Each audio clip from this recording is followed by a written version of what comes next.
그리고 몇 주 오전에 지난 2시간, 오후에 2시간, 그렇죠. 저녁에 서너 시간. 그렇죠. 이건 저밖에 모릅니다. 저녁에 뉴스만 예, 저녁에 생방송으로. 뉴스도 제한적으로. 6시 뉴스는 네. 12시 낮 뉴스를 편집해서 난 뉴스를 편집해서. 그대로 생방 안 나옵니다. 그렇죠. 절대 모든 건 생방은 없어요. 그건 굉장히 화가 날 드라마는 일이죠. 나옵니까? 드라마 나옵니다. 예. 신사의 품격 이런 거. 네. 신사의 품격 봤어요, 제가 안에서. 그럼 지금은 그 다음 게 나오고 있겠네요. 자, 그리고 또 한 가지는 이제 이 메뉴의 선택권이죠. 일일 3식을 주는데, 주는 대로 먹어야 되고, 영치금을 일부 쓰면 매점에서 뭐 햄이라든가, 예. 멸치조림이라든가, 한 서너 가지, 김이라든가, 이런 거는 더 추가할 수 있는 것으로 알려졌으나, 예. 그게 박 전 대통령이 평소에 누리고 먹던 식당과는 천양지차잖아요. 그러니까 우선 먹는 문제, 보는 문제, 그 다음에 이 어떤 의상 선택의 문제, 올림머리와 메이크업은 뭐 고사하고, 그러니까 이런 문제 때문에 사실은 굉장히 본인이 꽤 오랫동안 지켜왔던 일종의 생활의 룰이에요. 60년간을 지켜온 네, 건데요. 그걸 우리가 리추얼이라고 해요. 이게 그 개인에게는 의식적인 행위예요. 내가 아침에 일어나서 타인으로부터, 전문가로부터 화장을 받는다, 머리를 올린다, 골라주는 의상을 옷을 입는다, 그리고 내가 나간다. 사람들을 만난다. 근데 이게 지금 다 허물어져 있기 때문에 지금 매우 원래도 업노멀, 예. 이상 상태에 빠져 있는 분이지만 예. 더더군다나 지금 매우 패닉 상태에 있을 것이다. 네. 다음 시간에는 우리 최영일 평론가의 사모님을 한번 모셔야겠네. 박사, 심리학 박사. 이게 공무원이라서 방송에 안 나와요. 여기가 공무원들 나오는 곳이에요. 그래요? 그런가? 네, TBS 네. 교통방송, 제가 한번 전시 따로 교통방송. 타진을 해보도록 예, 하겠습니다. 알겠습니다. 한 가지는 예. 안 흐트러진 부분이 있는 것 같아요. 저는 이제 이거는 실현 가능성은 극히 낮지만 좀 기대하는 게 이게 맨날 혼자 있었잖아요, 사실 네. 박전 대통령이. 그리고 사람들한테 자기 모습 아까 말씀드린 것처럼 정도 안 되면 안 보여주는 그런 스타일이잖아요.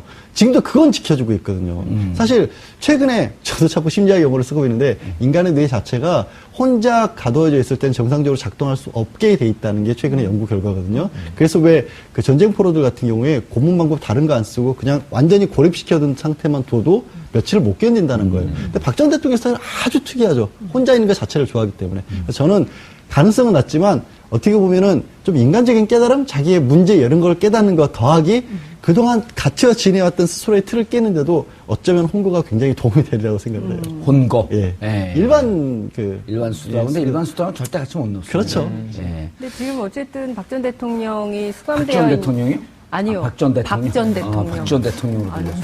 아유, 왜 그러세요? 큰일 납니다. 후보도 아닌데. 쌈 붙이는 거예요.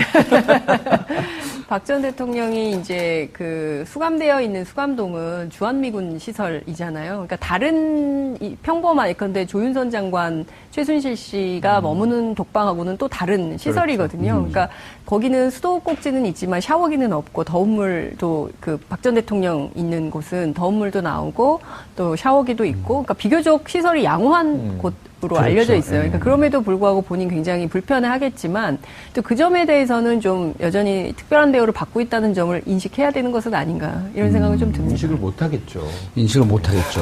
예.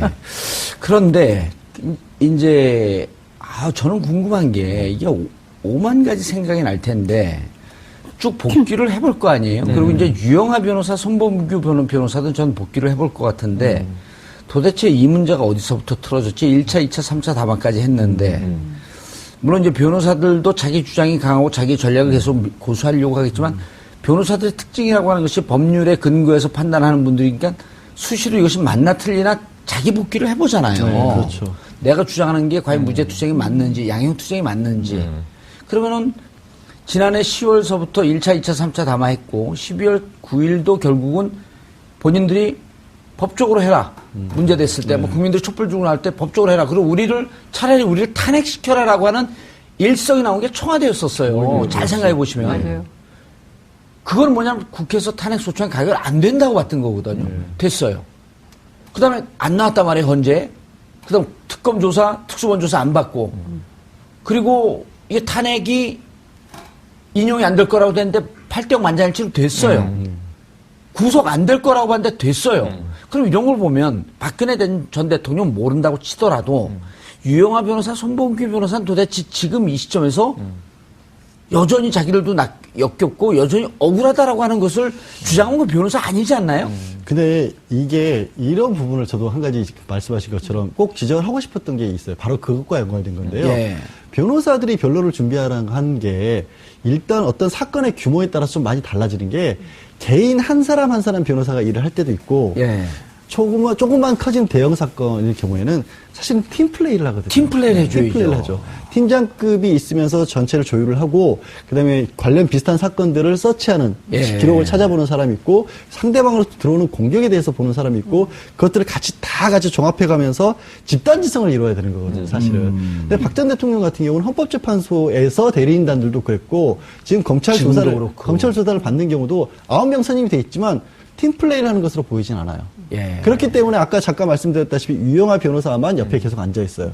그러니까 다른 얘기를 들을 틈이 없고 그러니까. 이게 유영하 변호사도 어쩌면 본인이 잘못했다는 생각 자체를 못하고 있을 수도 있어요. 그렇기 때문에 이걸 고수라는 거예요, 이 전략을. 그래서 아까 꼼꼼하게 지금 약간 처음에 한 300분 정도를 조사를 하고 210분가량 저녁 식사 시간은 사실은 저녁 시간은 거의 기록을 다시 읽어보는데 박 전 대통령이 썼는데 모순이 되는 게 뭐냐면 일괄적으로 다 부인했는데 뭐하러 그걸 꼼꼼히 읽어볼까요?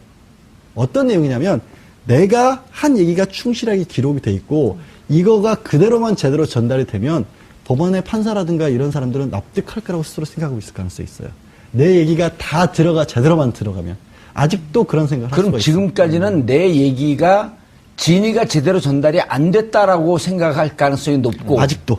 그리고 유영하 변호사는 그렇게 생각하는 대통령의 법리 변론이 아니라 심기 변론만 하고 있다. 그러니까 그 두 사람의 코드라고 해야 될까 이런 게 딱 맞아 떨어지니까 곁에 있을 수가 있는 게 억지로 맞춘 게 아니라 예. 그럴 수 있다는 거고 그래서 왜 기억하시겠지만 영장실질심사하기 전에 검찰 수사 받을 때 새벽 낮 시간 받고 기록 검토 들어갔을 때 변호사를 통해서 문자 보냈잖아요. 검찰을 통해서 진실이 밝혀지고 있다. 네. 충분히 얘기를 했다. 경위를 표한다.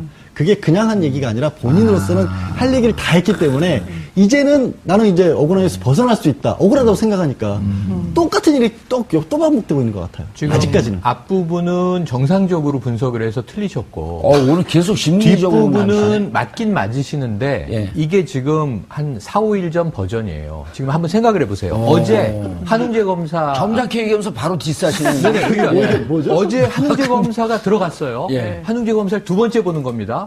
처음엔 검찰청사 10층에서 만났어요. 예. 11시간 조사를 받았는데 8시간은 한웅재 검사하고 질의응답을 한 거죠. 그렇죠. 그때 3분의 2를 같이 보냈죠. 네, 그때 박 전 대통령이 매우 적극적으로 얘기를 했다고 전해졌어요. 그래서 원래 이현석 검사가 뒤에 이제 뇌물죄 등등 이제 대기하고 있어서 반반 시간을 나눴는데 한웅재 검사랑 너무 이야기가 치열해지다 보니까 3시간만 하고 끝났어요. 그때 이게 이제 언론에 나온 게 네. 박근혜 대통령이 너무 말씀을 많이 하셔서 네. 깜짝 놀랐다. 예. 그런데 이 한웅재 이 부장검사는 우리가 다 알다시피 초기에 증거는 차고도 넘친다. 이렇게 말했던 인물이에요. 그거는 최순실 씨와 박근혜 씨 공범 관계에 대해서 네네. 증거가 차고도 네. 넘친다라고 하는 것을 네. 법정에서 얘기했던 그래서 분이죠. 그러면 박 전 대통령이 왜 이렇게 처음 본 부장검사 앞에서 억울함을 토로하려고 하는 마음, 심경이었겠지만, 자, 내가 이제 열심히 얘기하면 이 검사는 내 말을 믿을 거야. 그럼 이름 바로 잡히겠지. 해서 열심히 얘기를 했겠지만, 예. 문제는 뭐냐면은 이 한웅재 부장검사가 알려진 말은 온화한 성격이다. 예. 그러니까 분위기가 젠틀하단 말이에요. 박 전 대통령이 뭔가 이야기하고 싶은 리액션을 해줬을 거라고 봐요. 윽박지르거나 예의에 어긋나지 않고 말씀하시죠. 아, 네, 잘 듣고 있습니다. 욱박지른 검사는 그 미스터 우밖에 없어요. 누가 요즘 아마 검사가 그러면은 없어요. 또 이제 인권 얘기가 나오겠죠. 예. 그런데 어쨌든 그 조서를 또 7시간 깨알같이 받지 않습니까? 밤새서 예. 그 동틀 무렵 출근 시간에 나왔잖아요. 그러면서 그 밤에 손범규 변호사가 전한 얘기가 검찰과 검찰 가족에게 경의를 표한다. 그러니까 박 전 대통령 만족한 거예요. 그날의 조사에. 예. 그런데 자기를 구속시켰잖아요. 그럼 한웅재 부장검사는 구속된 박 전 대통령이 두 번째 만날 때는 믿을 놈이 아니구나 이렇게 되는 거예요. 내 말을 다 들어주고 그대로 정정하시죠. 받아줬고 내가 조서까지 다 검토해서 했는데 최순실 평론가님, 네. 우리 그 제방으로 또 나가야 되니까 다시 믿을 분이 아니었구나. 믿을 인물이 아닌 거예요. 네, 그렇게 생각을 한 거예요. 네, 그래서 이 두 번째 만났을 때 경계를 할 거예요. 뭐지? 그렇게까지 내 얘기를 잘 들어주고 내가 있는 얘기 없는 얘기를 다 쏟아냈는데 예. 조서를 다 같이 검토해서 내가 또 문제가 있는 거 다 고쳤는데 예. 그런데 나를 구속시킨 그 부장검사야? 근데 여기 이제는 나를 옥에 가두고 나를 또 조사하겠다고 출장을 왔어? 그럼 두 번째 분위기는 좀 싸했을 거예요. 첫 번째랑 완전히 이제 이 비포 애프터가 달라요. 근데 전혀 정보 없이 얘기하는데 그럴싸해요. 네. 그런데다가 예. 자, 두 번째의 문제가 또 하나 있습니다. 아까 열심히 분석한 거를 또 잊고 계시는데 민낯 내린머리로 만났단 말이에요. 멘탈 붕괴죠. 이 상황에서는. 그래서 저는 이제 결론을 좀 가시죠. 좀 길어졌어. 그러네요. 그래서 결국 지금 이 박 전 대통령은 예. 혼란을 겪고 있는데 아까 말씀하신 한 달, 두 달 내에 어디로 넘어가냐면 자기 합리화 단계로 넘어가요. 내가 왜 나 자신을 꾸미지도 못하고 오늘 평론가 불렀지 심리학자 검사 불렀지. X를 만나야 되고 구치소장은 매일 지금 면담하고 있잖아요. 예. 구치소장 처음 보는 사람인데 민낯으로 보고 싶겠습니까? 그런데 매일 만나서 뭔가 토로하고 있단 말이에요. 뭔가 심기를 물어보고 있고 여기서 자기 합리화가 어떻게 되냐면 지금 딱 정확하게 예언을 한 게 있어요. 헌재에서 대리인단이 자 예수다, 소크라테스다, 오호. 잔다르크다, 이분은 순교자다. 그럼 자기가 지금 겪고 있는 고통은 나는 무고하고 죄가 없는데 사회적으로 나에게 고통을 가하고 있어. 십자가에 난 달려 있어. 그럼 난 누구지? 그럼 나는 세인트가 돼야 되는 거죠. 자기 합리화는 그 단계로 넘어갈 거로 봐요, 저는. 예. 이 업노멀 사이칼러지의 측면에서. 그래서 지금 법적인 대응은 별로 의미가 없다. 박 전 대통령의 이 심리 상태에서는. 유영하 변호사는 아까 말씀하신 심기 관리가 맞고요. 서양희 변호사 못 믿을 사람. 아직은.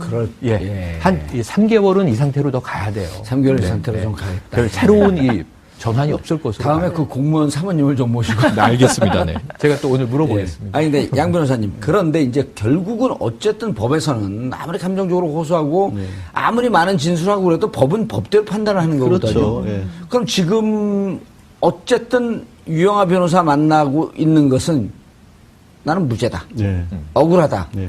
이 모드에서 지금 한 발도 바뀌지 않은 거 있거든요. 그렇죠. 예. 그리고 이제 동시에 그럼 무슨 문제가 있냐면 최순실과 이제 삼각축을 어떻게 분쇄시킬 것이냐라고 하는 게 검찰의 몫인데 그렇죠. 이 뇌물은 삼각골이란 말이에요.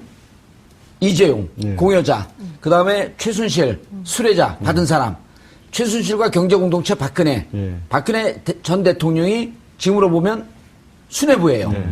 그럼 이 3자 중에서 특히 최순실과 박근혜 둘 간에 균열이 생길 것이냐 안 생길 것이냐 검찰은 끊임없이 균열을 통해서 자백을 유도하려고 할 것이고 본인들은 막을 것이고 어떻게 갈까요? 근데 그게 제대로 최순실과의 공조관계도 안 이루어지는 것 같아요. 제가 봤었을 때는. 물론 최순실 본인도 본인의 발등에 떨어진 불이라는 측면도 있고 워낙 형량이 무기니까 그렇긴 하지만 그럼에도 불구하고 어떤 생각이 드냐면 그렇게까지 40년 동안 보필을 해서 대통령까지 만들었고 자기가 특수한 관계고 내가 잘못을 해서 대통령이 이런 지경에 이르렀다라고 눈물을 펑펑 쏟을 정도면 사실은 내가 적극적으로 이 일을 주도했고 박 전 대통령 같은 경우에는 부정청탁이라든가 대가 관계 같은 걸 잘 몰랐다라는 정도까지만 어차피 인정을 해도 어차피 자기가 받을 벌 안에서 받고 박 전 대통령에게는 조금이라도 유리한 쪽으로 갈 수가 있는데 형사재판 어제 뇌물죄 그저께였죠 월요일날 처음 진행이 되는데 최순실도 그냥 일괄 부인밖에 안 하고 있어요. 뭐가 박 전 대통령이랑 나랑 무슨 관계가 있느냐. 삼성으로부터 지원받은 거 삼성에 미안하다고까지 해요, 심지어. 참여한다. 선으로 나를 도와주는데 내가 삼성에 폐를 끼쳤다. 어느 기업이 선으로 400억을 지원을 해줍니까? 저도 그런 선을 좀 받아보고 싶네요. 그 선의 때문에 피해본 사람 있잖아요. 안희정. 그러니까 그런 식의 구도가 이어지고 있고 그래서 검찰에서는 그런 부분을 아예 외면시하고 가장 먼저 치고 들어간 부분이 이제 형사재판에서 의상실. 아하. 의상실의 특수관계를 의상실 특수관계. 그다음에 의상실의 디자이너는 3년간 급여를 받았다. 급여를 최순실로부터. 받았고 윤조추 행정관이 이 사건이 터지고 난 다음에 의상실 정리하라는 얘기도 했었고 인멸이죠. 증거 인멸이죠. 황당한 게 퇴직금도 모 서울시내 어디 주차장에서 만나서 건네줬답니다. 이게 무슨 007 영화 찍는 것 같아요. 김종전 차관 같은 경우도 그렇게 뭐 고수부지 주차장에서 만났다는데 이게 대통령 주변에서 벌어질 일이 아니잖아요. 대통령 이제 최순실 같은 경우 그렇고 대통령도 그렇고 의상비 줬다. 근데 한두 푼도 아니고 3억 8천 정도가 되면 모르겠어요. 아무리 뭐 박 전 대통령이 급여가 많고 대통령이니까 하더라도 그 정도의 돈이면 흘러나간 증거가 남아야 하는 거거든요. 그렇죠. 그런 부분이 안 나오고 있고 말밖에 없어요. 그런데 만약에 돌발 질문이요. 자 이제 우리 시청자분들은 막 이 길을 길게 말씀을 하셔도 그러면 저게 판단이 어떻게 나올까? 지금서부터 앞으로 6개월 뒤 1년 뒤에 판단 나와도 계속 포인트는 거기에 꽂혀 있죠. 자, 최순실은 부인합니다. 검찰은 증거와 증언을 밀어요. 그럼 판사는 뭘 갖고 판단합니까? 현출된 증거. 현출된 반대의 증거. 말씀드린 것처럼 의상비 내가 냈다라고 주장하는데 냈다는 증거 없다. 이렇게 그냥 어떻게 만드냐면요. 표를 만들어요. 그 주장, A 주장, 뒷받침하는 증거, 반대 증거 이렇게 기록을 해요. 쭉 보면서 이거는 증거가 이렇게 있네. 나중에 판결문에 A 주장의 A, B, C, D, E에 따르면 A라는 주장이 맞는 것으로 보인다. 이렇게 적는 거예요. 증거가 없으므로 A 주장이 옳지 않다. 그러니까 박 전 대통령 주변에 박지만 이주 회장 아까 제가 말씀드린 이유가 서초동에 박지만 이주 회장이 변호사들을 찾는다는 얘기가 돌아요.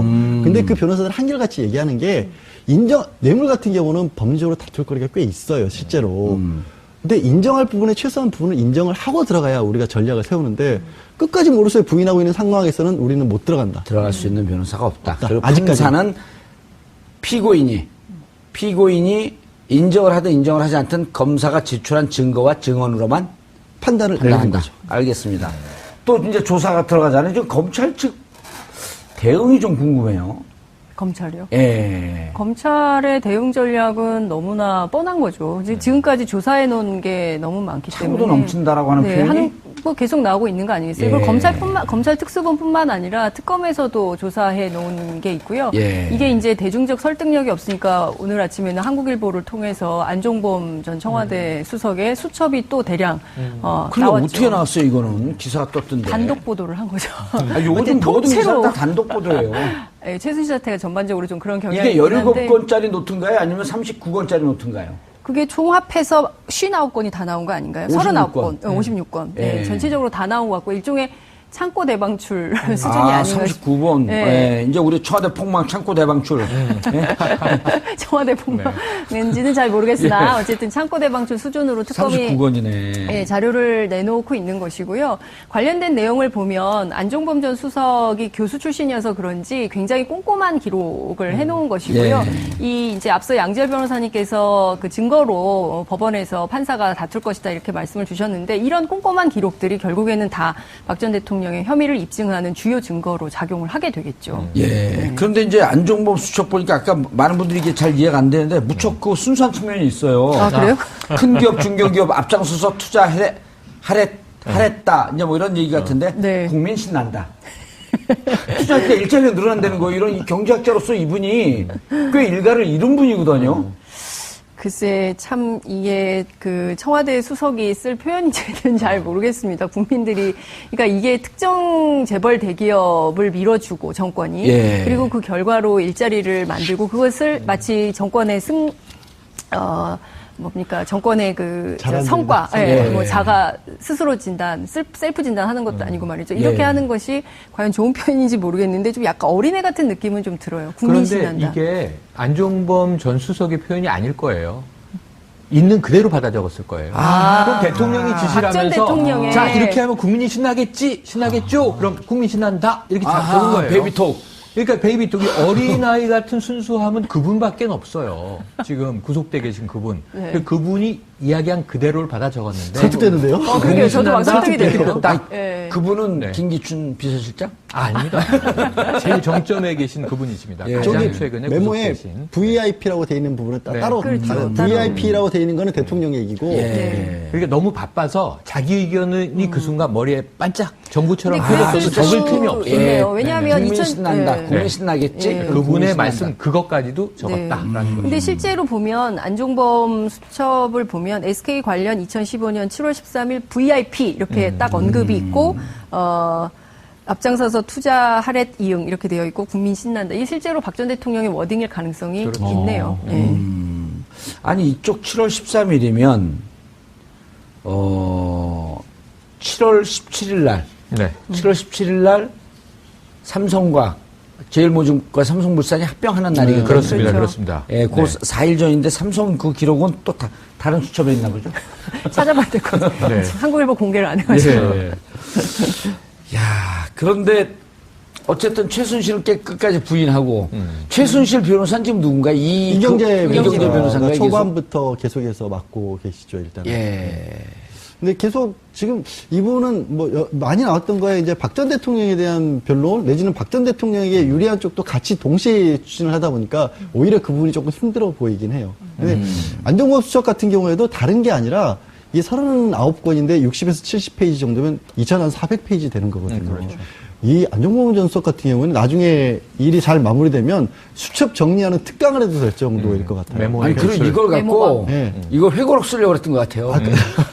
정호성재 비서관이 그래서 녹취했다고 하는데 처음에 나왔던 얘기인데 이게 거기에도 보면 이 받아쓰기에서 기업들에게 특혜를 줬던 부분들 안종범 쪽에 새롭게 나온 것도 KD 코퍼레이션이라던가 아니면 하여튼 최순실과 관련된 부분에 있어서는 여러 번 기록이 돼 있어요. 그리고 예. 거기에서 거듭거듭하면서 이 부분은 꼭 처리해야 된다라는 게 강조가 돼 있고 지시사항도 한 번만 나오는 게 아니라 반복돼서 나오고 있고 다 이행이 이루어진 부분은 또 V자로 꼼꼼하게 체크까지 하셨다고 하니까 그러니까 정리의 달인은 맞는 것 같습니다. 안종범 수석이 말이죠. 청와대에서 처음에 경제수석이었고, 네. 그 다음에 이제 이동을 해서 정책조정수석이 된단 말이에요. 근데 이 수첩에 보면 기업에 대한 얘기는 안전수석에게 대통령이 지시하는 게 맞는 것 같아요. 심지어는 그 사면으로 이제 추측되는 것도 있습니다. 네. LIG X, 한화 X. X. 이건 뭐냐면 당시 SK 사면 역. 대상 총수 일가들 아니다 사면 예. SK만 O. SK가 한참 캐치프레이스가 OK SK였는데 예. SK만 O예요. 사면을 아니, 근데 유일하게 그 받은 총수예요. 최영현 평론가님, 네. 이 부분이 사실은 이번 수첩이 나온 거에서 이 부분이 지금 핵심적 사안 중에 하나인데 맞습니다. 현재까지 SK와 롯데는 강요, 즉 피해자 코스프레를 그렇죠. 검찰에 받아들였는데 네. 이 내용은 아직 SK하고 그 롯데는 어떻게 기소했는지 어떻게 조사했는지 아직 결론이 안 난 거 아니에요? 수사하다가 진행 중인 거죠. 수사 진행 중인데 특수본 2기에서. 요거를 지금 갖고 있을 거란 말이에요. 검찰이. 그렇죠, 그럼 그렇죠. 국민 그렇죠. 대중들에게 노출이 됐어요. 그렇죠. 이렇게 되면 여기에서 추정컨대 LIG 구자원 회장, 그다음에 그 한화 김승현 회장 집행유예 상태였고. 집행유예 상태였고 SKO 요거 출연해보고 나중에 결론과 맞춰보면은 네. 사면복권 오로지 시점과. 최태원 회장만 된 거 아니에요? 네, 맞습니다. 그럼 이 최태원 회장이 네. 사면복권에 대한 대가로 미르재단과 K스포츠재단 돈을 냈다라고 하는 것을 검찰은 이미 앞뒤를 다 맞춰놓고 있었던 그렇습니다. 거예요. 그렇습니다. 그래서 이게 뒤로 어떻게 연결이 되냐 하면 예. 안종범 전 수석의 역할에서 저는 의구심을 제기하는 게 청와대 수석이 쭉 나눠져 있잖아요. 예. 정부 부처가 18개 부처가 있는데 그 부처들을 묶어서 뭐 고용 수석이 있는 거고요. 예. 그리고 이제 교육 문화 수석이 있는 네. 거고요. 이렇게 쭉 있는데 정책조정 수석이나 혹은 경제 수석이 스포츠에 과도하게 개입한 메모가 뒤에 쏟아져 나오는 거예요. 예. 그러니까 SK가 펜싱협회 회장사예요. 맞습니다. 예전에 SK 하면 이제 핸드볼을 주로 지원했었는데 어허. 보니까 펜싱협회 회장사인데 펜싱협회를 좀 지원해라. 80억 돈 내라. 뭐 30억으로 줄여달라. 이런 얘기가 쭉 있었던 게 이제 종합적으로 구성이 되는데 이런 부분에서 안종범 전 수석이 왜 김종 전 차관은 이해가 돼요. 문체부 2차관이니까 예. 문화체육을 가지고 밀어붙인 게 이해가 되는데 안종범까지 그러니까 기업의 스포츠를 빌미로 최순실에게 돈을 몰빵하기 위해서 굉장히 대통령과 함께 이제 머리를 쥐어짜고 받아 적은 기록들이 우르르 쏟아졌으니 예. 이거는 좀 청와대의 수석의 역할상 굉장히 이상한 대목이 그렇죠. 큽니다. 양지열 변호사님, 강일원 재판관이 이런 얘기를 했잖아요. 이게, 미래재단과 K스포츠재단은, 유영하 변호사하고 손범규 변호사가 지금 반론하고 변론하고 있는 논리 중에 하나가 국가 정책 사업이었고, 그리고 역대 정권이 다 했었고, 그리고 이것은 문화체육을 융성시키기 위한 정책적 사업이다. 그때 강일원 재판관이 뭐라 그랬냐면, 왜 경제수석실에 이 일을 하느냐. 그렇죠. 왜 경제수석. 교문수석이 네. 있는데 네, 교문수석이 해야 할 일을 왜 경제수석이 합니까? 이 행간은 뭐냐면 재벌들한테 돈 뜯기 쉬워서 그렇게 한 거 아닙니까? 일이 추전이 제대로 안 된다라고 답변했습니다. 박 전 대통령이면은 교문수석에게 맡겨놨더니 그 반론이 있어요. 그냥 안 된다라고 예. 했던 그러니까 교문수석실하고 정무수석실은 지금 블랙리스트 때문에 바빠요. 그래서 이 업무를 이관한 거예요. 경제수석이. 우리는 또 다른 하도록. 범죄를 진행해야 하므로. 그렇죠. 예. 근데 이 수첩이요. 참 박 전 대통령이 수첩 내용을 저도 꼼꼼하게 보니까 언론에 공개된 걸 네. 보니까 나름으로는 억울했을 것 같아요. 왜냐하면 정말 주변 사람들의 특히 이제 일부 친박 정치인들을 포함해서 예. 그 많은 사람들의 민원을 해결해주기 위해서 불철주야 노력을 했구나 박 전 대통령은. 네. 그러니까 아니 그렇게 얘기를 했잖아. 그런 것들이 다 고 유경수 여사로부터 가르침 받은 주변에서 민원은 꼭 민원에 대해서 해결해라. 꼭 챙겨라. 네. 라는 것을 들어주기 위해서 물론 이 사람이 제한돼 있었지만 그걸 꼼꼼히 챙긴 것 뿐이다. 예. 그러면 여기에 대해서 법적인 책임을 떠나서 이 사태가 이렇게까지 벌어질 때는 그 수첩에 기재돼 있고 민원 청탁 넣고 자기 아는 사람들 어디 여기 부탁했던 사람들도 도의적 정치적 책임은 자유로울 수 없다 절대로. 이게 그게 초기에 나왔잖아요. 그렇죠. 박정희 대통령 주변 사람들 다 같이 책임 있는 거 아니야. 근데 그들은 부인했죠. 나는 몰랐다.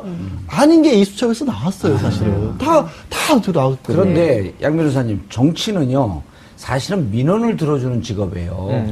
그래서 대통령의 민원을 들어주는데 개별 사사로운 이익에 근거한 민원을 들어주는 것이 아니라 이 국민들이 행복하게 하는 것을 정책적으로 해서 그렇죠. 정책의 햇볕을 쏘이라는 얘기거든요. 그렇죠. 이렇게 개인적으로 들어주는 건 그다음에 돈이 오갔거나 그 사람의 개인적인 경제적 이득에 도움이 되면 사익을 추구한 거예요. 그러니까 아까 딱 말씀하신 강연원 재판관 얘기하셨던 게 헌법재판에서 또 나왔던 얘기가 KD 코퍼레이션이라는 기업은 어떻게 아셨어요? 이거는 청와대 공식 보고문건이 아닌데 그러면 이상하지 않으셨어요? 그런 걸 집어냈던 거죠. 맞아요. 그러니까 지금 이 시점에서 저는 사실 의도가 있는 특종이라고 좀 생각을 하는데요. 그러니까 특검 입장에서는 지금까지 수사가 좀 답답하다고 생각했을 수 있을 것 같아요. 그래서 이 부분 수사가 음모론. 필요하다. 음모론. 뭐 음모론은 아니고요. 아니 왜냐하면 이 부분에 대한 적극적인 검찰의 수사가 좀 필요하다. 재벌 관련된 수사들 예. 그리고 관련자들에 대해서도 다시 한번 그 뭐 대선 전국 때문에 정치 구도로 확 가고 있지만 검찰에서는 여전히 이게 숙제이기 때문에 이 부분에 대해서 주목하고 국민들이 여론의 환기 이런 차원에서 좀 의도된 특종이 아닌가 이런 생각을 좀 해보게 저도요. 됩니다. 예, 네. 아주 중요한 포인트예요. 왜냐하면 네. 또 이게 정치부에서 탐사 기자를 오래 하면 음모론에 강하거든. 아, 그렇진 근데 왜냐하면 않아요. 아니, 음모론이라고 하는 게 정말 음모론 이런 게 아니에요. 있다라고 단정이 네네네. 아니고 저는 상상력인데 실제 그렇죠. 그리고 여기까지 이제 같이 연결시켜 놓으면 설득력이 있어요. 뭐냐면 특검이 특수본 검찰에 넘기면서 우병우는 다시 재청구하면 100% 발부할 맞습니다. 것이다. 그렇습니다. 예. 그런데 내일 모레 우병우 조사하는데 느닷없이 안정범 수첩이 나왔어요. 그렇죠. 이거는 우병우 계속 안 하면 이렇게 까듯이 깔 거야. 라고 오늘 또 연- 설득되는데. 여기 나는- 2단계가 음모론이죠. 여러 가지 메시지가 있는 거예요. 왜냐하면 우리가 네. 특수본이 그 특검이 이렇게 넘길 때 특검이 갖고 있는 다 자료가 다 넘어갔지만 특검이 만약에 특검이 물먹을 수가 있거든요. 특수본이 제대로 안 하면. 맞습니다. 그럴 때 어떠한 무기를 갖고 쓸 것인가? 맞습니다. 라고 사설에서 물어볼 때 특검이 웃었다는 거 아니에요? 그렇죠, 그렇죠. 이게 말씀하신 2탄이에요, 2탄. 이게 수사는 네. 넓고 증거는 차고도 그렇죠, 넘쳤다. 그렇죠. 1탄은 이미 특검이 문 닫기 직전에 예. 우병우 당시 수석이 검찰총장, 예. 검찰국장, 그리고 이영렬 서울중앙지검장과 통화 내역을 던지잖아요. 그때 거의 마지막 네. 날 던졌죠. 네. 예. 마지막 날 던지면서 우병우가 이랬어. 어떻게 할 거야? 라고 이제 특수본이 이제 압박을 양지열 했죠. 변호사만 들어오면 됐어. 3명은 음모론파가 됐습니다. 음모론 계모가 됐어. 맞아요, 맞아. 저는 그래도 명색이 법조인인데. 아니, 법조인이 예. 100%라고 퍼센트를 얘기 안 하잖아요. 근데 우병우한테 왜 퍼센트를 얘기했을까? 제대로 안 하면 100%. 제대로 안 하면 언론이 기다리고 있고 그 자료는 우리가 갖고 있어. 제가 박영수 특검과 개인적인 인연이 있거든요. 아, 맞아요. 그래서 예. 같이 일해봤죠. 허투루 그렇게 말씀하신 2년을 제가 모시고 일을 했어요. 박영수 특검을. 2년을 모신 2년이 있네. 목이 되네요. 예. 네, 하여튼 그렇게 허투루 말씀하실 분은 아니에요. 100% 그것도 변호인들은 100%라는 얘기 숫자 얘기 안 하잖아요. 법조인이 100%라는 얘기는 정말 그거는 금지요. 제 주위에 한 사람 있어요. 2부에 나오는 이지아 변호사가 100% 무죄입니다. 그러고 제가 감옥 갔잖아요. 100% 감옥 가는 네네. 거였어. 아니, 그게 금지어를 쓰니까 그렇지. 100%가 위험할 때 쓰는 게 손범규 변호사가 예. 태극기 집회에 관한 국회 토론에 나가서 헌재는 탄핵은 100% 기각됩니다 이랬거든요. 그러고 100% 인용이 돼버렸잖아요. 예. 100%는 변호사에게 정말 위험한 말이군요. 손범규 변호사는 또 그 국회 토론에 나서 그랬잖아요. 네. 박근혜 대통령 이거는 100% 뇌물죄 적용한다. 적용할 수 있다. 그 얘기까지 했어요. 그래서 지금 손범규 오른팔이 된. 손범규가 아니네, 그 변호사는. 다른 분 무슨, 서석구 변호사, 아니, 김평우 변호사. 양채승인가? 뭐, 예전에 예. 네. 이번이 특검 아니죠. 말씀하시는 거 특검부 아니고요. 최명승. 최명성 최명성 변호사가 변호사. 됐죠. 변호사. 최명성. 손범규 변호사님 죄송합니다. 변호사 좀 걸지 마세요. 그런데 이제 우리의 호프 앞뒤로 똑같은 우병우. 내일 소환하는데 내일 소환이죠. 몇 번을 얘기를 해도 이게 이제 사람들이 이제 우병우 피곤증에 빠졌어요. 이제 그만 구속을 시키든 말든 빨리 결론을 내려. 그렇죠. 결론 내일은 낼 거예요. 내일은 확실하게, 그러니까 지금 벌써 이제 검찰에서 밝힌 것만 해도 46명 조사했고, 예. 현직 당시에 형사부장이었던 윤대식 검사를 조사를 했고, 예. 그다음에 윤대진 윤대진 지금 이제 부산에 가 지금 계시고, 예. 그다음 지금 그때는 광주지검 형사부장이었고, 그렇죠. 당시 광주지검장도 어제 이제 소환해서 참고인식으로 조사를 했다라는 거거든요. 그 정도면요, 사실 검찰 입장에서는 나름 최선이라기보다 정말 할 수 있는 걸 다 한 거예요. 그리고 근데 그 광주지검장은 그렇게 어려운 국가 대사를 그 수사하고 이랬으면 정말 승진하는 어제 한 변호사가 그렇게 얘기하시던데 고검장 승진 케이스에 들어갔었을 겁니다. 그런데 물을 먹었다. 근데 그거는 좀 예단하기 쉽지 않나요? 그거는 그렇게 쉽게 말씀드릴 만한 사항은 아닐 것 같은데요. 예. 근데 이제 윤대진 검사는 어떻습니까? 왜 그 광주 형사부장. 형사 2부장이었죠. 예. 그러다 지금 형사부장이었다 지금 형사부장이었다가 2차장으로 갔는데 그거는 외곽을 도는 그 검사로 봐야 돼요? 어떻게 봐야 되는 아니요, 거예요? 광주에서 부산이면 그렇게까지 외곽으로 보기는 어렵죠. 뭐, 나쁘게 가신 건, 물론 이제 수도권으로 오는 게 훨씬 더 유리하긴 하지만, 예. 어쨌든 아주 뭐 외곽을 돈다라고 보기는 없죠. 광주, 부산 정도면은 그래도 뭐, 당연히 대도시이고, 거점 도시이기 때문에. 예. 자, 이제 그 최근 평론가님 네. 블랙리스트 재판도 이제 들어가기 그렇죠. 시작했어요? 들어갑니다. 예. 김기춘 전 실장, 조윤선 전 장관, 뭐 굉장히 지금 이제 구치소 생활 힘들어하는 것으로 전해지고 있는데 네. 그렇게 그럼에도 보도가 나오고 불구하고 있죠? 예, 빨리 재판에 들어가야 결론이 나잖아요. 예. 그리고 이제 특검에서 기소했기 때문에 3개월입니다. 3개월에는 1심은 결정이 나야 돼요. 저기 3개월이 네. 훈식. 훈시 규정이죠. 그러니까 권고 네. 규정인 거죠. 예, 예. 좀 넘어갈 수도 있는 거죠. 예, 예. 네, 길어질 수도 있으나 그런데 이제 뭐 블랙리스트 같은 경우에는 특검에서 그래도 가장 깔끔하고 완벽하게 원래 의도했던 수사 대상 범위가 아니었지만 새롭게 튀어나오면서 그렇죠. 김기춘과 조윤선을 잡는데 강력한 기재로 작용한 사건이 됐습니다. 예. 그러다 보니까 제 생각에는 뭐 그렇게 질질 끌지 않고 빠르게 답이 나올 것 같고 이 부분에 대해서 반론이 뭐가 있나 법리적으로 대응할 게 뭐가 있나 예. 보니까 두 가지 정도의 하나는 김기춘 전 실장이 직접 얘기했는데 통치 행위였다. 이걸 은폐하려고 덮으려고 하다 덮어지지가 않으니까 이건 일종의 통치 행위였다. 역대 정부에서도 하던 일이다. 이런 정도의 면피성 발언. 전가의 보도 아니에요. 통치행위로 하게 되면. 그리고 또 하나 나오는 게 청와대 일개 행정관인데 허현준 행정관인가요? 네. 행정관이 이 블랙리스트를 통치행위다 이렇게 얘기를 했는데 이건 대통령도 아니고 뭐 수석도 아닌데 행정관도 저런 이야기를 하시나 뭐 이런 생각이 들기도 하는데 예. 그만큼 변명이 궁색하다 이렇게 보여집니다. 두 번째는요. 통치행위 말고. 아까 없어요. 두 가지 없어요? 네네. 두 사람이 얘기한 거지 두 가지가 두 아니라. 사람이. 예. 그런데 이 통치행위라고 하는 게 사실 네. 보면은 과거에 이제 전두환 독재 정권 때나 통용될 수 있는 일. 이런 표현이 있었단 말이에요.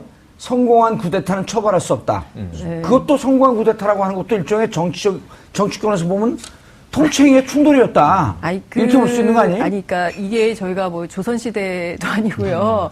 이게 지금 왕정국가도 아니고요. 아니, 그러니까 이게 말이 안 된다는 거 아니에요? 네, 그러니까 논리적으로 법 해석으로도 가당치 않은 주장을 하는 것이고요. 예. 통치행위로 반대파를 갈라내기 시작하면 전쟁해야죠. 안 죽기 위해서 전쟁해야 되는 거 아니겠어요? 그러니까 그렇기 때문에 이것은 도저히 용납될 수 있는 논리가 아니다. 예. 통치행위로 용인될 수 없다고 봅니다. 사실은요, 이거 용어가 잘못 쓰이는 거예요. 우리가 예. 법적으로 통치행위를 어떨 때 가리키냐면, 네. 아하. 대통령이라는 자리가 예. 행정부 수반이라고 하는 위치가 있고 국가 원수로서의 위치가 있죠. 네. 예. 행정부 수반, 국가 원수로서 하는 건 외교라든가 국방, 아하. 안보 예. 이런 거에 있어서 저 나라와 수교를 할 것이냐 말 것이냐 단절을 할 것이냐 말 것이냐 이런 바깥에 주로 관련된 것들 전쟁이 일어났을 때 어떤 식으로 대응할 거냐 이런 걸 통치행위라고 하지 예. 내치 행정부 수반으로서의 역할과 관련된 부분에 있어서 통치행위라는 말을 안 써요. 그러니까 완전 엉뚱한 데 갖다 쓴 거예요. 이거. 그 통치행위라고 하는 쓰는 표현은 있네요. 있긴. 통치행위라는 표현이 있긴 한데 말씀드린 것처럼 이게 국가 원수로서. 저기 그 회장들이 재벌 회장들이 예. 나중에 뭐 배임 같은 거 기소됐을 때 이건 경영 판단이었습니다. 내가 잘하려고 한 건데 이게 잘못된 것이지 내가 회사에 손해 끼치려고 한 게 아닙니다. 이런 거하고 굉장히 비슷한 논리예요. 그래서 예. 이게 절차를 거쳐서 해야 되는 회사 내부 문제에 대해서 이런 게 적용이 안 된다라고 하고 똑같이 예. 내부의 국가 내부에 일어나는 일에 대해서 통치행위를 쓰는 것은 원칙적으로 이 아니에요. 설명은 앵커님이 훨씬 더 잘하실 것 같은 게 뭐냐면 통치행위의 기억이 언제냐면 DJ 정부에서 참여정부로 넘어올 때예요. 예. 그때 박지원 이 김대중 대통령의 비서실장이 예. 대북 송금 문제로 구속이 되잖아요. 예. 2003년인데 예. 제 기억에. 그때 노무현 대통령이 자 이거 처벌하고 싶지가 않다. 처벌하고 싶지 않은 거죠 당연히. 이 승계한 정권 재창출인데 그리고 햇볕 정책에 대해서 노무현 대통령이 그건 반대했던 정말 것도 아니고 애매했었어요. 그래서 김대중 전 대통령에게 이 대북 송금을 통치행위라고 전 대통령이 인정해주면 이거 처벌하지 않고 넘어가고 싶다라고 이제 딜을 했는데 김대중 전 대통령은 나는 모르는 일이다. 라고 하는 바람에 이제 비서실장이 투옥까지 되는 상황이 됐던 거죠. 그러니까 예. 이 대북 송금이라는 문제는 이게 외교 국방 안보와 연결돼 있는 거니까 그렇죠. 대북 정책 이 문제에서 그러네. 햇볕 정책의 일환으로 통치행위냐 아니냐 예. 이 논리가 적용될 만한데 아까 말씀하신 대로 이게 내부 행정부의 이 여러 가지 업무들에 대해서 헌법을 통치행위다. 뛰어넘는 통치행위가 있을 수는 없다 이거죠. 블랙리스트는 이게 위헌이잖아요. 일단. 예. 국민들을 성향으로 갈라서 표현과 사상, 집회결사의 자유 다 위배되는 일을 블랙, 화이트 나눠서 지원해주고 지원해서 배제하고. 그러니까 위헌은 통치행위라고 불러서는 안 되는 것 같습니다. 예, 알겠습니다. 지금까지 최순실 박근혜 게이트의 단계를 보게 되면 국회에서 탄핵안이 소추되는 1단계, 그리고 헌재에서 탄핵안이 인정되는 2단계를 넘어서 이제는 구속된 이 피의자들이 유무죄가 다퉈지는 3단계로 갔습니다. 국민들의 관심은 이제 서울구치소로 가 있습니다. 어떻게 될지 저희는 계속 이제는 나는 이제 억울함에서 벗어날 수 있다. 억울하다고 생각하니까 똑같은 일이 또 반복되고 있는 것 같아요. 지금 아직까지는. 앞부분은 정상적으로 분석을 해서 틀리셨고 오늘 계속 심리적으로 뒷부분은 맞긴 맞으시는데 예. 이게 지금 한 4, 5일 전 버전이에요. 지금 한번 생각을 해보세요. 어제 한웅재 검사 점잖게 얘기하면서 바로 디스하시는 네네, 그러니까 어제 한웅재 검사가 들어갔어요. 예. 한웅재 검사를 두 번째 보는 겁니다. 처음엔 검찰청사 10층에서 만났어요. 예. 11시간 조사를 받았는데 8시간은 한웅재 검사하고 질의응답을 한 거죠. 그렇죠. 그때 3분의 2를 같이 보냈죠. 네, 그때 박 전 대통령이 매우 적극적으로 얘기를 했다고 전해졌어요. 그래서 원래 이현석 검사가 뒤에 이제 뇌물죄 등등 이제 대기하고 있어서 반반 시간을 나눴는데 한웅재 검사랑 너무 이야기가 치열해지다 보니까 3시간만 하고 끝났어요. 그때 이게 이제 언론에 나온 게 네. 박근혜 대통령이 너무 말씀을 많이 하셔서 네. 놀랐다. 깜짝 놀랐다. 예. 그런데 이 한웅재 이 부장검사는 우리가 다 알다시피 초기에 증거는 차고도 넘친다. 이렇게 말했던 인물이에요. 그거는 최순실 씨와 박근혜 씨 공범 관계에 대해서 네네. 증거가 차고도 네. 넘친다라고 하는 것을 네. 법정에서 얘기했던 그래서 분이죠. 그러면 박 전 대통령이 왜 이렇게 처음 본 부장검사 앞에서 억울함을 토로하려고 하는 마음, 심경이었겠지만, 자, 내가 이제 열심히 얘기하면 이 검사는 내 말을 믿을 거야. 그럼 일은 바로 잡히겠지. 해서 열심히 얘기를 했겠지만, 예. 문제는 뭐냐면은 이 한웅재 부장검사가 알려진 말은 온화한 성격이다. 예. 그러니까 분위기가 젠틀하단 말이에요. 박 전 대통령이 뭔가 이야기하고 싶은 리액션을 해줬을 거라고 봐요. 윽박지르거나 예의에 어긋나지 않고 말씀하시죠. 아, 네, 잘 듣고 있습니다. 욱박지른 검사는 그 미스터 우밖에 없어요. 누가 요즘 그 아마 욱박지른 검사가 그러면은 없어요. 또 이제 인권 얘기가 나오겠죠. 예. 그런데 어쨌든 그 조서를 또 7시간 깨알같이 받지 않습니까? 밤새서 예. 그 동틀 무렵 출근 시간에 나왔잖아요. 그러면서 그 밤에 손범규 변호사가 전한 얘기가 검찰과 검찰 가족에게 경의를 표한다. 그러니까 박 전 대통령 만족한 거예요. 그날의 조사에. 예. 그런데 자기를 구속시켰잖아요. 그럼 한웅재 부장검사는 구속된 박 전 대통령이 두 번째 만날 때는 믿을 놈이 아니구나 이렇게 되는 거예요. 내 말을 다 들어주고 그대로 정정하시죠. 받아줬고 내가 조서까지 다 검토해서 했는데 최순실 평론가님, 네. 우리 제 방으로 또 나가야 되니까 다시 믿을 분이 아니었구나. 믿을 인물이 아닌 거예요. 네, 그렇게 생각을 한 거예요. 네, 그래서 이 두 번째 만났을 때 경계를 할 거예요. 뭐지? 그렇게까지 내 얘기를 잘 들어주고 내가 있는 얘기 없는 얘기를 다 쏟아냈는데 예. 조서를 다 같이 검토해서 내가 또 문제가 있는 거 다 고쳤는데 예. 그런데 나를 구속시킨 그 부장검사야? 근데 여기 이제는 나를 옥에 가두고 나를 또 조사하겠다고 출장을 왔어? 그럼 두 번째 분위기는 좀 싸했을 거예요. 첫 번째랑 완전히 이제 이 비포 애프터가 달라요. 근데 전혀 정보 없이 얘기하는데 그럴싸해요. 네. 그런데다가 예. 자, 두 번째의 문제가 또 하나 있습니다. 아까 열심히 분석한 거를 또 잊고 계시는데 민낯 내린머리로 만났단 말이에요. 멘탈 붕괴죠. 이 상황에서는. 그래서 저는 이제 결론을 좀 가시죠. 좀 길어졌어. 그러네요. 그래서 결국 지금 이 박 전 대통령은 예. 혼란을 겪고 있는데 아까 말씀하신 한 달, 두 달 내에 어디로 넘어가냐면 자기 합리화 단계로 넘어가요. 내가 왜 나 자신을 꾸미지도 못하고 오늘 평론가 이 불렀지 심리학자 검사 불렀지. X를 만나야 되고 구치소장은 매일 지금 면담하고 있잖아요. 예. 구치소장 처음 보는 사람인데 민낯으로 보고 싶겠습니까? 그런데 매일 만나서 뭔가 토로하고 있단 말이에요. 뭔가 심기를 물어보고 있고. 저는 궁금한 게 이게 5만 가지 생각이 날 텐데 쭉 복귀를 해볼 거 아니에요. 그리고 이제 유영하 변호사, 손범규 변호사든 저는 복귀를 해볼 것 같은데 도대체 이 문제가 어디서부터 틀어졌지? 1차, 2차, 3차 다반까지 했는데 물론 이제 변호사들도 자기 주장이 강하고 자기 전략을 계속 고수하려고 하겠지만 변호사들의 특징이라고 하는 것이 법률에 근거해서 판단하는 분들이니까 수시로 이것이 맞나 틀리나 자기 복귀를 해보잖아요. 네, 그렇죠. 내가 주장하는 게 과연 무죄투쟁이 맞는지 양형투쟁이 맞는지 그러면은 지난해 10월서부터 1차, 2차, 3차 담화했고 12월 9일도 결국은 본인들이 법적으로 해라. 문제됐을 때, 뭐 국민들이 촛불 주고 나올 때 법적으로 해라. 그리고 차라리 우리를 탄핵시켜라라고 하는 일성이 나온 게 청와대였었어요. 잘 생각해 보시면. 맞아요. 그건 뭐냐면 국회에서 탄핵 소추안 가결 안 된다고 봤던 거거든요. 됐어요. 그 다음에 안 나왔단 말이에요, 헌재. 그 다음 특검 조사, 특수본 조사 안 받고.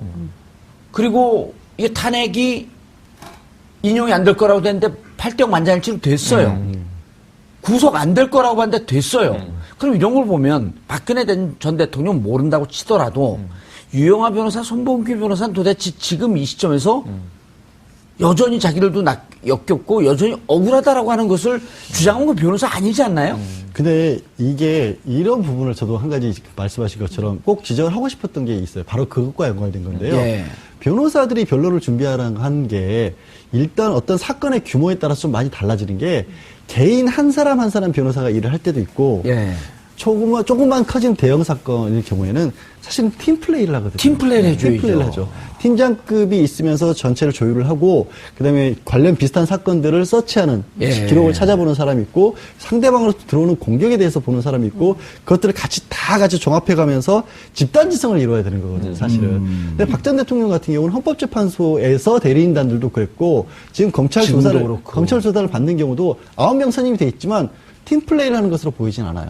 예. 그렇기 때문에 아까 잠깐 말씀드렸다시피 유영하 변호사만 옆에 계속 앉아 있어요. 그러니까 다른 얘기를 들을 틈이 없고 그러니까. 이게 유영하 변호사도 어쩌면 본인이 잘못했다는 생각 자체를 못 하고 있을 수도 있어요. 그렇기 때문에 이걸 고수라는 거예요, 이 전략을. 그래서 아까 꼼꼼하게 지금 약간 뭐 처음에 한 300분 정도를 조사를 하고 210분 가량 저녁 식사 시간은 사실은 저녁 시간은 거의 기록을 다시 읽어보는데 박 전 대통령이 썼는데 모순이 되는 게 뭐냐면 일괄적으로 다 부인했는데 뭐하러 그걸 꼼꼼히 읽어볼까요? 어떤 내용이냐면 내가 한 얘기가 충실하게 기록이 돼 있고 이거가 그대로만 제대로 전달이 되면 법원의 판사라든가 이런 사람들은 납득할 거라고 스스로 생각하고 있을 가능성이 있어요. 내 얘기가 다 제대로만 들어가면. 아직도 그런 생각을 할 수가 그럼 있어요. 지금까지는 내 얘기가 진위가 제대로 전달이 안 됐다라고 생각할 가능성이 높고 아직도. 그리고 유영하 변호사는 그렇게 생각하는 대통령의 법리 변론이 아니라 심기 변론만 하고 있다. 그러니까 그 두 사람의 코드라고 해야 될까 이런 게 딱 맞아 떨어지니까 곁에 있을 수가 있는 게 억지로 맞춘 게 아니라 예. 그럴 수 있다는 거고 그래서 왜 기억하시겠지만 영장실질 심사하기 전에 검찰 수사 받을 때 새벽 낮 시간 받고 기록 검토 들어갔을 때 변호사를 통해서 문자 보냈잖아요. 검찰을 통해서 진실이 밝혀지고 있다. 네. 충분하게 얘기를 했다. 경위를 표한다. 그게 그냥 한 얘기가 아니라 본인으로서는 할 얘기를 다 했기 때문에 여기서 자기 합리화가 어떻게 되냐면 지금 딱 정확하게 예언을 한 게 있어요. 헌재에서 대리인단이 자 예수다, 소크라테스다, 오호. 잔다르크다, 이분은 순교자다. 그럼 자기가 지금 겪고 있는 고통은 나는 무고하고 죄가 없는데 사회적으로 나에게 고통을 가하고 있어. 십자가에 난 달려 있어. 그럼 난 누구지? 그럼 나는 세인트가 돼야 되는 거죠. 자기 합리화는 그 단계로 넘어갈 거로 봐요, 저는. 예. 이 업노멀 사이칼로지 측면에서. 그래서 지금 법적인 대응은 별로 의미가 없다. 박 전 대통령의 이 심리 상태에서는. 유영하 변호사는 아까 말씀하신 심기 관리가 맞고요. 서양희 변호사 못 믿을 사람. 아직은. 예. 한 3개월은 이 상태로 더 가야 돼요. 3개월 이 상태로 좀 가겠다. 별 새로운 이 전환이 없을 것으로. 다음에 그 공무원 사모님을 좀 모시고. 네, 알겠습니다. 네. 제가 또 오늘 물어보겠습니다. 아니, 근데 양 변호사님. 그런데 이제 결국은 어쨌든 법에서는 아무리 감정적으로 호소하고 아무리 많은 진술하고 그래도 법은 법대로 판단을 하는 거거든요. 그렇죠. 예. 그럼 지금 어쨌든 유영하 변호사 만나고 있는 것은 나는 무죄다. 네. 억울하다. 네. 이 모델에서 지금 한 발도 바뀌지 않은 거 있거든요. 그렇죠. 예. 그리고 이제 동시에 그럼 무슨 문제가 있냐면 최순실과 이제 삼각축을 어떻게 분쇄시킬 것이냐라고 하는 게 검찰의 몫인데 그렇죠. 이 뇌물은 삼각골이란 말이에요. 이재용, 네. 공여자, 그 다음에 최순실, 수뢰자, 받은 사람, 최순실과 경제공동체 박근혜, 네. 박근혜 전 대통령이 지금으로 보면 수뇌부예요. 그럼 이 3자 중에서 특히 최순실과 박근혜 둘 간에 균열이 생길 것이냐 안 생길 것이냐 검찰은 끊임없이 균열을 통해서 자백을 유도하려고 할 것이고 본인들은 막을 것이고 어떻게 갈까요? 근데 그게 제대로 최순실과의 공조관계도 안 이루어지는 것 같아요. 제가 봤었을 때는. 물론 최순실 본인도 본인의 발등에 떨어진 불이라는 측면도 있고 워낙 형량이 무거운 무기니까 그렇긴 하지만 그럼에도 불구하고 어떤 생각이 드냐면 그렇게까지 40년 동안 보필을 해서 대통령까지 만들었고 자기가 특수한 관계고 내가 잘못을 해서 대통령이 이런 지경에 이르렀다라고 눈물을 펑펑 쏟을 정도면 사실은 내가 적극적으로 이 일을 주도했고 박 전 대통령 같은 경우에는 부정 청탁이라든가 대가 관계 같은 걸 잘 몰랐다라는 정도까지만 어차피 인정을 해도 어차피 자기가 받을 벌 안에서 받고 박 전 대통령에게는 조금이라도 유리한 쪽으로 갈 수가 있는데 형사재판 어제 뇌물죄 그저께였죠. 월요일날 처음 진행이 되는데 최순실도 그냥 일괄 부인밖에 안 하고 있어요. 뭐가 박 전 대통령이랑 나랑 무슨 관계가 있느냐. 삼성으로부터 지원받은 거 삼성이 미안하다고까지 해요. 심지어. 참여한다. 선으로 나를 도와줬는데 내가 삼성에 폐를 끼쳤다.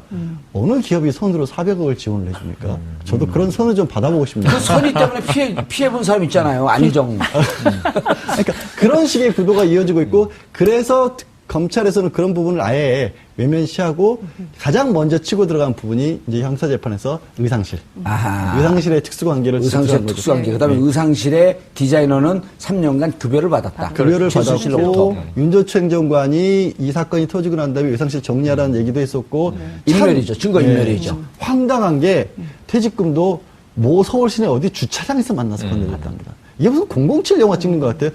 김종전 차관 같은 경우도 그렇게 뭐 고수부지 주차장에서 만났다는데 이게 대통령 주변에서 벌어질 일이 아니잖아요. 그 대통령 이제 최순실 같은 경우 그렇고 대통령 그리고 몇 주 오전에 지난 2시간, 오후에 2시간, 그렇죠. 저녁에 서너 시간. 그렇죠. 이건 저밖에 모릅니다. 저녁에 뉴스만 예, 저녁에 생방송으로. 뉴스도 제한적으로 6시 뉴스는 네. 12시 낮 뉴스를 편집해서 난 뉴스를 편집해서 그대로 생방 안 나옵니다. 그렇죠. 절대 모든 건 생방은 없어요. 그건 굉장히 화가 날 드라마는 일이죠. 나옵니까? 드라마 나옵니다. 예. 신사의 품격 이런 거. 네. 신사의 품격 봤어요, 제가 안에서. 그럼 지금은 그 다음 게 나오고 있겠네요. 자, 그리고 또 한 가지는 이제 이 메뉴의 선택권이죠. 일일 삼식을 주는데 주는 대로 먹어야 되고 영치금을 일부 쓰면 매점에서 뭐 햄이라든가 예. 멸치조림이라든가 한 서너 가지 김이라든가 이런 거는 더 추가할 수 있는 것으로 알려졌으나 예. 그게 박 전 대통령이 평소에 누리고 먹던 식당과는 천양지차잖아요. 그러니까 우선 먹는 문제, 보는 문제, 그다음에 이 어떤 의상 선택의 문제, 올림머리와 메이크업은 뭐 고사하고 그러니까 이런 문제 때문에 사실은 굉장히 본인이 꽤 오랫동안 지켜왔던 일종의 생활의 룰이에요. 60년간을 지켜온 네, 건데요. 그걸 우리가 리추얼이라고 해요. 이게 그 개인에게는 의식적인 행위예요. 내가 아침에 일어나서 타인으로부터 전문가로부터 화장을 받는다, 머리를 올린다, 골라주는 의상을 입는다, 그리고 내가 나간다. 사람들을 만난다. 근데 이게 지금 다 허물어져 있기 때문에 지금 매우 원래도 업노멀 이상 상태에 빠져 있는 분이지만 더더군다나 지금 매우 패닉 상태에 있을 것이다. 네. 다음 시간에는 우리 최영일 평론가의 사모님을 한번 모셔야겠네. 박사, 심리학 박사. 이게 공무원이라서 방송에 안 나와요. 여기가 공무원들 나오는 곳이에요. 그래요? 그런가? 네, TBS 네. 교통방송, 제가 한번 전시 따로 교통방송. 타진을 해보도록 예, 하겠습니다. 알겠습니다. 한 가지는 안 흐트러진 부분이 있는 것 같아요. 저는 이제 이거는 실현 가능성은 극히 낮지만 좀 기대하는 게 이게 맨날 혼자 있었잖아요, 사실 박 전 대통령이. 그리고 사람들한테 자기 모습 아까 말씀드린 것처럼 정도 안 보여주는 그런 스타일이잖아요. 지금도 그건 지켜주고 있거든요. 사실 최근에 저도 자꾸 심리학 용어를 쓰고 있는데 인간의 뇌 자체가 혼자 가둬져 있을 땐 정상적으로 작동할 수 없게 돼 있다는 게 최근의 연구 결과거든요. 그래서 왜 그 전쟁 포로들 같은 경우에 고문 방법 다른 거 안 쓰고 그냥 완전히 고립시켜둔 상태만 둬도 며칠을 못 견딘다는 거예요. 근데 박 전 대통령 스타일은 아주 특이하죠. 혼자 있는 것 자체를 좋아하기 때문에. 그래서 저는 가능성은 낮지만 어떻게 보면은 좀 인간적인 깨달음, 자기의 문제 이런 걸 깨닫는 것 더하기 그동안 갇혀 지내왔던 스스로의 틀을 깨는데도 어쩌면 홍보가 굉장히 도움이 되리라고 생각을 해요. 혼고. 예. 예. 일반 수도하고 근데 일반 수도하고 절대 같이 못 넣었어요. 그렇죠. 예. 근데 지금 어쨌든 박 전 대통령이 수감되어 박 전 있는 대통령이요? 아니요. 박 전 대통령. 박 전 대통령. 박 전 대통령으로 들렸어요. 아유, 왜 그러세요? 큰일 납니다. 후보도 아닌데. 쌈부 치는 거예요. 박 전 대통령이 이제 그 수감되어 있는 수감동은 주한미군 시설이잖아요. 그러니까 다른 평범한 예컨대 조윤선 장관, 최순실 씨가 머무는 독방하고는 또 다른 시설이거든요. 그러니까 거기는 수도꼭지는 있지만 샤워기는 없고 더운 물도 그 박 전 대통령 있는 곳은 더운 물도 나오고 또 샤워기도 있고 그러니까 비교적 시설이 양호한 곳으로 알려져 있어요. 그러니까 그럼에도 불구하고 본인 굉장히 불편해하겠지만 또 그 점에 대해서는 좀 여전히 특별한 대우를 받고 있다는 점을 인식해야 되는 것은 아닌가 이런 생각은 좀 듭니다. 인식을 못 하겠죠. 인식을 못 하겠죠. 예. 그런데 이제 그렇고 의상비 줬다. 근데 한두 푼도 아니고 3억 8천 정도가 되면 모르겠어요. 아무리 뭐 박 전 대통령이 급여가 많고 대통령이니까 하더라도 그 정도의 돈이면 흘러나간 증거가 남아야 하는 거거든요. 그렇죠. 그런 부분이 안 나오고 있고 말밖에 없어요. 그런데 만약에 돌발 질문이요. 자 이제 우리 시청자분들은 막 이 길을 길게 말씀을 하셔도 그러면 저게 판단이 어떻게 나올까? 지금서부터 앞으로 6개월 뒤, 1년 뒤에 판단 나와도 계속 포인트는 거기에 꽂혀 있죠. 자, 최순실은 부인합니다. 검찰은 증거와 증언을 밀어요. 그럼 판사는 뭘 갖고 판단합니까? 현출된 증거. 현출된 반대의 증거. 말씀드린 것처럼 의상비 내가 냈다라고 주장하는데 냈다는 증거 없다. 없다. 이렇게 그냥 어떻게 만드냐면요. 표를 만들어요. 그 주장, A 주장, 뒷받침이라는 증거, 반대 증거 이렇게 기록을 해요. 쭉 보면서 이거는 증거가 이렇게 있네. 나중에 판결문에 A 주장의 A, B, C, D, E에 따르면 A라는 주장이 맞는 것으로 보인다. 이렇게 적는 거예요. 증거가 없으면 A 주장이 옳지 않다. 그러니까 박 전 대통령 주변에 박지만 이주 회장 아까 제가 말씀드린 이유가 서초동에 박지만 이주 회장이 변호사들을 찾는다는 얘기가 돌아요. 근데 그 변호사들 한결같이 얘기하는 게 뇌물 같은 경우는 법률적으로 다툴 거리가 꽤 있어요, 실제로. 근데 인정할 부분에 최소한 부분을 인정을 하고 들어가야 우리가 전략을 세우는데 끝까지 모르쇠 부인하고 있는 상황에서는 우리는 못 들어간다. 들어갈 수 있는 변호사가 없다. 그리고 아직까지. 판사는 피고인이 인정을 하든 인정을 하지 않든 검사가 제출한 증거와 증언으로만 판단을 내리는 판단한다. 거죠. 알겠습니다. 또 이제 조사가 들어가잖아요. 지금 검찰 측 대응이 좀 궁금해요. 검찰이요? 예. 검찰의 대응 전략은 너무나 뻔한 거죠. 지금까지 조사해 놓은 게 너무 많기 때문에. 차고도 넘친다라고 하는 표현이? 뭐 계속 나오고 있는 거 아니겠어요? 예. 그리고 검찰 특수본뿐만 아니라 특검에서도 조사해 놓은 게 있고요. 예. 이게 이제 대중적 설득력이 없으니까 오늘 아침에는 한국일보를 통해서 안종범 전 청와대 수석의 수첩이 또 대량 근데 나왔죠. 어떻게 나왔어요, 이거는? 기사가 떴던데. 단독 보도를 한 거죠. 요즘 모든 기사는 다 단독 보도예요. 예, 최순실 사태가 전반적으로 좀 그런 경향이 이게 있긴 한데 17건짜리 노트인가요? 아니면 39건짜리 노트인가요? 그게 총합해서 59건이 다 나온 거 아닌가요? 56건. 56건. 예. 네, 전체적으로 다 나온 것 같고 일종의 창고 대방출 수준이 아닌가. 39번. 네. 예, 이제 우리 청와대 폭망 창고 대방출. 예. 청와대 폭망인지는 잘 모르겠으나 어쨌든 창고 대방출 수준으로 특검이 39건이네. 예, 자료를 내놓고 있는 것이고요. 관련된 내용을 보면 안종범 전 수석이 교수 출신이어서 그런지 굉장히 꼼꼼한 기록을 해놓은 것이고요. 이 이제 앞서 양지열 변호사님께서 그 증거로 법원에서 판사가 다툴 것이다 이렇게 말씀을 주셨는데 이런 꼼꼼한 기록들이 결국에는 다 박 전 대통령의 혐의를 입증하는 주요 증거로 작용을 하게 되겠죠. 예. 그런데 이제 안종범 수첩 보니까 아까 많은 분들이 이게 잘 이해가 안 되는데 무척 그 순수한 측면이 있어요. 아, 그래요? 큰 기업, 중견기업 앞장서서 하랬다. 이제 뭐 이런 얘기 같은데. 네. 국민 신난다. 투자할 때 일자리가 늘어난다는 거 이런 경제학자로서 이분이 꽤 일가를 이룬 분이거든요. 글쎄, 참, 이게 그 청와대 수석이 쓸 표현인지는 잘 모르겠습니다. 국민들이, 그러니까 이게 특정 재벌 대기업을 밀어주고 정권이. 예. 그리고 그 결과로 일자리를 만들고 그것을 마치 정권의